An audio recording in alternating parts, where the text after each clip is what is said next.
Hello, class of EDUU 526. My name is Giselle Garcia, and this is my journal number 3. After reading chapter 3 in the article Second Language Acquisition, in this journal, I will be comparing and contrasting Chomsky's and Skinner's historical theories of second language learning. And I will also explain the importance of knowing the theories as well as new current research-based theories. Chomsky's theory states that the human brain does not acquire language by repetition or memorization, but rather the brain contains an active processor. This means that it is born to learn language. It is in humans' genes to learn language. Chomsky's theory also explains that by experience and being exposed to others' speech and language, the human brain of native speakers is able to distinguish between grammatical and ungrammatical language. Chomsky's theory claims that language is universal, shared between languages. For example, most languages have nouns, verbs, and language structured, and somehow the human brain is inborn with all the language's rules. They compare this theory with math, as we know that math is a universal language that works the same way in all types of languages. And compared to Skinner's theory, which claims that language learning involves a shift in overt behavior, this means that learned response and its outcomes motivates humans' behavior. In other words, language is learned.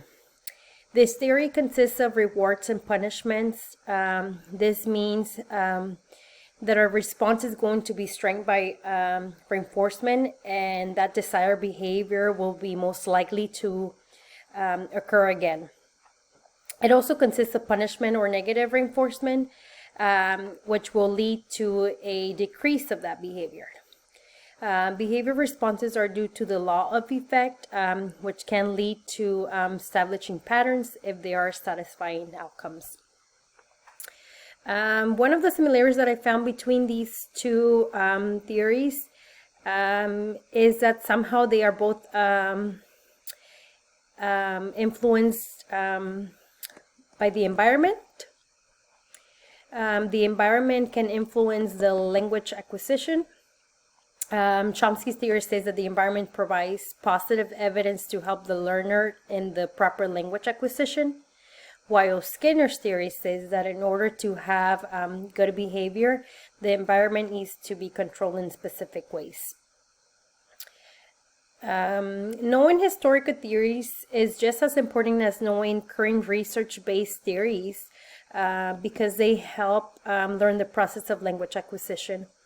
It helps individuals, especially those in education, understand how people process knowledge.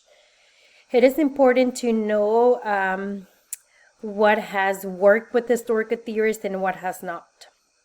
Although we know that language acquisition is challenging and it is a complicated process, learning about all language theories and new current research is critical in order to help students succeed in language acquisition. This is going to help meet the needs of students and adapt the instruction if needed. The more educators know about all the theories, the more they can help provide all those resources and special accommodations to ELL students when it comes to teaching different learning styles.